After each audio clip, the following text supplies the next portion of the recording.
Jadi jaga kesihatan tuan-tuan dan puan-puan. Kalau boleh tu, kalau pergi solat tu pakailah mask.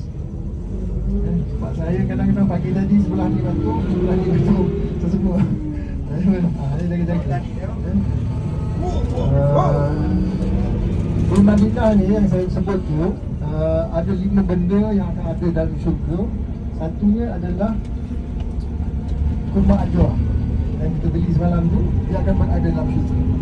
Yang keduanya adalah Janatul Baqi, teman-teman apa, perkuburan bangkit malam itu pergi. Yang ketiganya adalah Bukit Uhud. Bukit Uhud tu akan bersama Bukit Uhud yang kita akan pergi sekejap lagi ni. Dia menyayangi kita dan kita menyayangi dia. Rasulullah sayang kepada dia dan bukit itu pun menyayangi Rasulullah. Dan tuan-tuan dan puan-puan, kalau tuan-tuan lihat, setiap kali tuan salat ada salat jenazah. Salat jenazah ni tuan-tuan, jangan tuan-tuan terlepas. Kalau nak cepat pun jalan dia kata Allahu Akbar, berhenti salat. Sebab apa tuan-tuan? Rasulullah SAW bersabda, sesiapa yang solat jenazah dan mendapat dan menghantar jenazah tersebut ke kuburan, dia mendapat 2 kirat.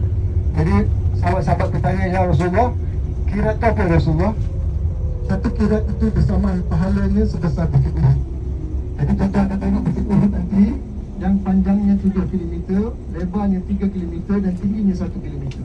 Itulah pahala tuan-tuan dan puan-puan dapat apabila solat jenazah. Yang tinggal lah tuan-tuan. Dekat kampung kita pun jarang-jarang ada orang solat jenazah. Kampung saya dulu, kalau solat jenazah ni, saya yang muda ni pergi Sarokok ke bawah tu, leceh lah solat jenazah. Tapi pahala dia 1. Jadi tuan-tuan, dengar ada orang meninggal, pergilah solat jenazah dan hantar ke kuburan, dapat 2 kirat. 2 kirat bermakna pahala 2 bukit Uhud. Sudah kan Bukit Uhud tu, tapi kalau tuan-tuan tengok tentang luas, dan Bukit Uhud ini akan berada bersama-sama kita dalam syurga. Itu di antara perkara-perkara yang ada di Madinah ni